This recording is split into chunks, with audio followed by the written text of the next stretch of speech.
Kenapa ya kalau yang buat dosa itu cewek berjilbab, langsung Islam yang diserang. Tapi kalau yang bikin dosa nggak pakai jilbab, dianggap manusiawi dan pribadi.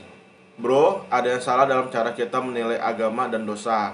Serius, lo harus nonton ini sampai akhir. Di usia 35 ke atas, kita makin sering ngeliat dunia ini makin absurd. Banyak yang bilang, tuh jilbaban aja masih selingkuh. Ngaji dong, tapi kelakuan nggak bener. Dan ujung-ujungnya agama yang disalahkan. Padahal bro, dosa itu urusan personal. Agama nggak pernah ngajarin keburukan. Tapi kenapa ya, kalau yang dosa itu pakai simbol agama, langsung Islam yang kena hujat? Dosa adalah perilaku individu, bukan cerminan agama. Islam itu sempurna, yang nggak sempurna itu kita, umatnya. Setiap anak Adam pasti pernah berbuat dosa. Hadis riwayat Tirmizi.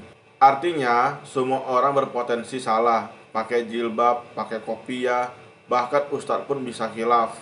Tapi bukan berarti agama yang mereka anut jadi salah. Ini kayak bilang semua orang pakai jas itu jujur. Padahal koruptor juga pakai jas. Sama halnya cewek pakai jilbab lalu berbuat dosa. Bukan berarti jilbabnya salah.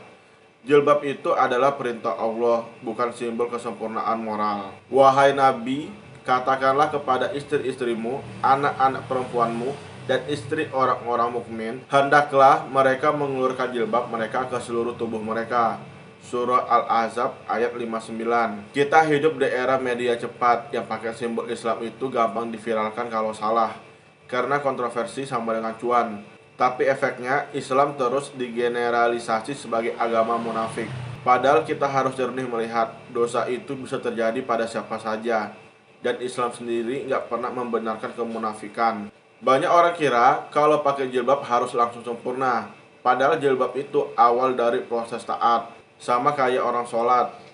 Sholat belum tentu khusyuk, tapi itu proses. Gak adil dong kalau orang yang baru belajar taat langsung dituntut jadi malaikat. Islam ngajarin kita lihat orang dari niat dan usahanya, bukan cuma tampilan sesaat. Sesungguhnya Allah tidak melihat rupa dan hartamu, tapi melihat hati dan amalmu. Hadis riwayat Muslim.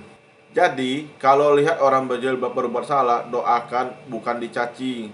Karena bisa jadi dia sedang dalam perjalanan hijrah, dan kita pun belum tentu lebih baik di mata Allah.